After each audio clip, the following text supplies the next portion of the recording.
En los universos kármicos, el trabajo es que las polaridades estén en armonía.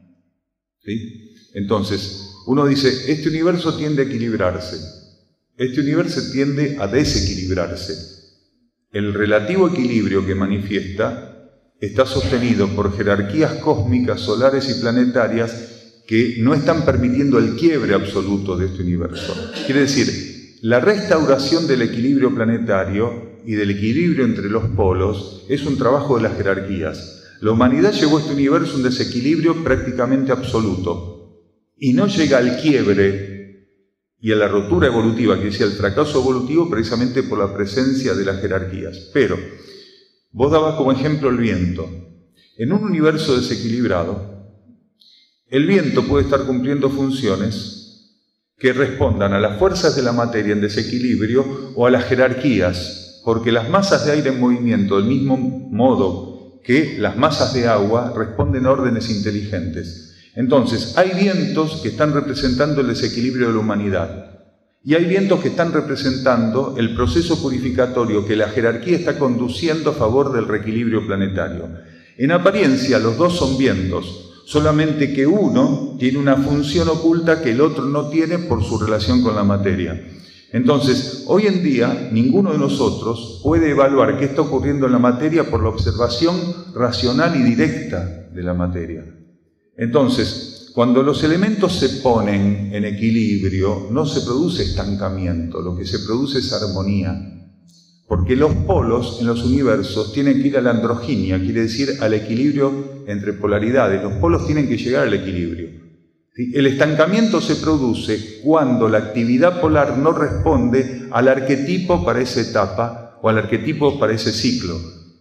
Porque la actividad de los polos en la materia responde a arquetipos.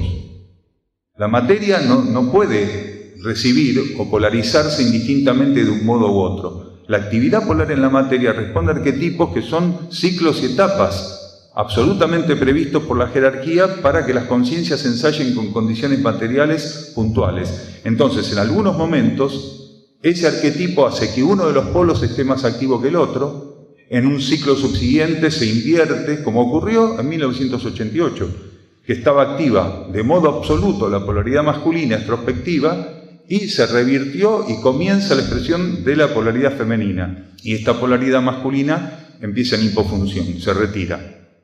En algún ciclo de este universo planetario, los polos van a tener que llegar al equilibrio, a la manifestación del equilibrio, para llegar a un proceso de síntesis, de sublimación y de reabsorción de la materia que conforma este universo en un campo mayor donde el proceso siga. Una expresión que es antimaterial, no es concreta. Ya ese universo va a estar liberado de la ley de karma.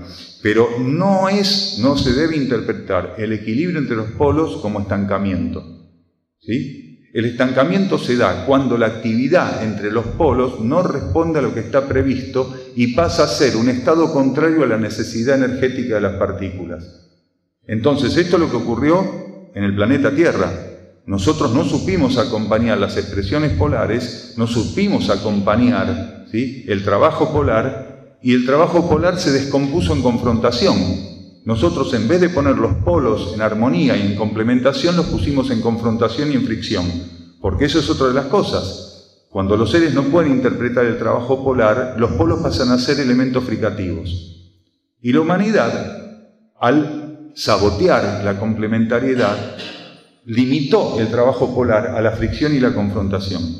La complementariedad es la armonía entre los polos. Y cada uno de nosotros, en relación a lo que le toca vivir continuamente, sin saberlo, con o sin conciencia de ello, asume un polo.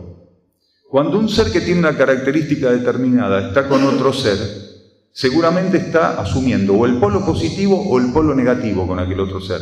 Por ejemplo, cuando una persona que necesita instrucción se encuentra con un instructor, asume el rol negativo. Quiere decir, el rol que le permite ser fecundizado por la energía del instructor. El instructor asume el rol positivo, de fecundación, de dar lo que el otro necesita. Aquel otro, si está abierto, recibe en su condición pasiva, negativa, femenina, lo que lo fecunda, quiere decir lo que lo va a alimentar. Pero aquel otro, que pudo haber recibido alimento, asumiendo el polo negativo en la relación con el instructor, se encuentra con otro Y en ese momento la energía lo puede utilizar como polo positivo y al otro como polo negativo.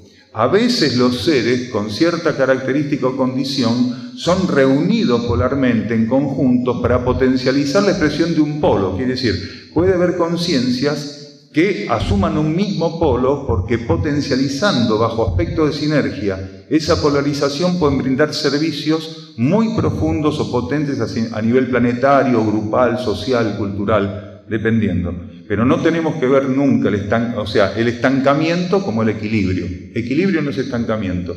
Estancamiento es que lo que está previsto para una función polar no se pueda cumplir y transitoriamente quede interferido.